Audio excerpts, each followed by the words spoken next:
This is all about growing Connecticut jobs. We're here today again to stand with the workers of this state, to stand with some of our largest employers to ensure that the jobs stay in Connecticut, the revenue stays in Connecticut, and we're going to continue to fight this fight all the way to the end. And I think that we had an excellent public hearing the other day. We had a great rally the other day where we had workers come in from around the casinos and others in the building trades from around the state who understand that this is all about getting people to work and keeping them at work.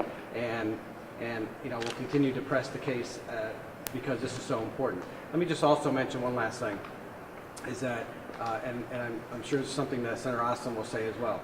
The jobs that are at these casinos are good jobs. These are good jobs for people. They have good wages. They have health benefits. They have 401ks. We had a mom who talked about having benefits so that she can bring her son to the orthodontist to fix his braces. And as a parent, we all know how expensive that is. And she's able to do that. So these are jobs that, again, we're going to continue to fight for, what we know need to be in Connecticut. And so I'm just proud to stand here today with my colleagues. This is what this struggle is about. We are trying to protect a Connecticut industry here, trying to protect Connecticut jobs, which are good paying jobs, jobs that provide benefits, jobs that allow families to be sustained. In addition, the construction of a new facility will also result in a project labor agreement, which will mean highly paid construction jobs during the construction phase. And as we know, very often the construction industry is an economic leader in terms of an active construction period, is something that portends well for other elements of the economy as well. And I think that that's critically important. Again, I want to commend Representative Duff, Senator Duff, for beginning the process of starting to highlight and build momentum for this in our caucus and to build a coalition for it. And I think this again has come together rather quickly. Some people have asked about why there was not a bill earlier in the session, partly because of there's a somewhat historic nature of the two tribes coming together in a joint venture, which obviously has not always been the case. The two casinos in eastern Connecticut were set up separately at separate times. And now we have a joint venture of the two tribes working in concert with the state of Connecticut.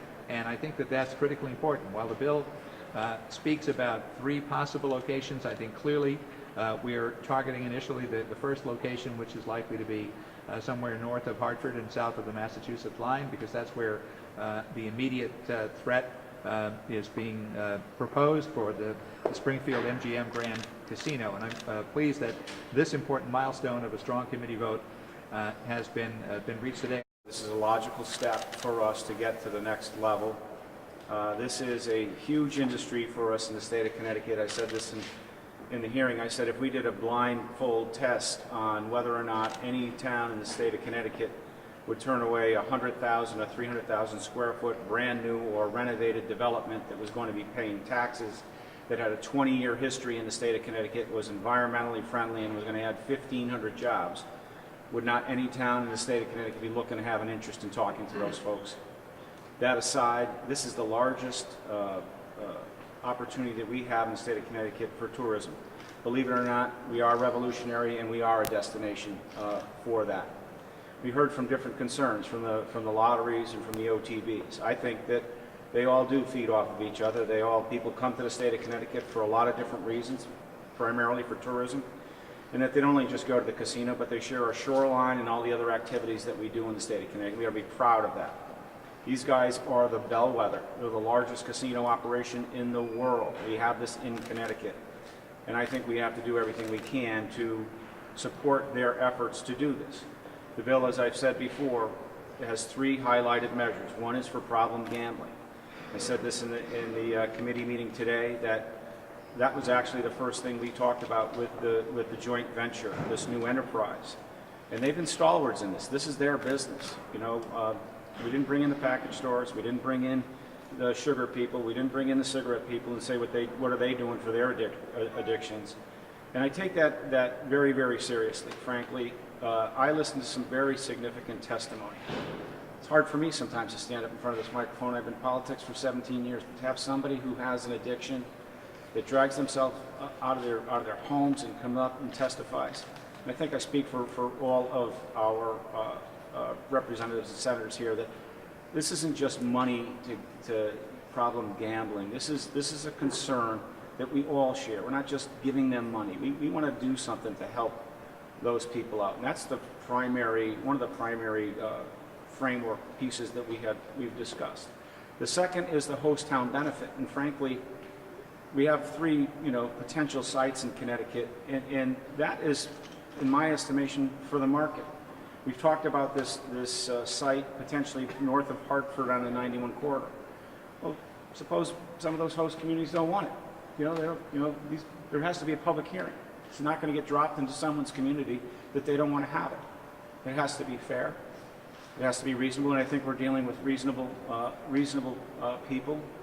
The tourism industry in the state of Connecticut is about 20,000 jobs. I was very, very disappointed with some of the comments about people discounting those jobs. I was offended by that.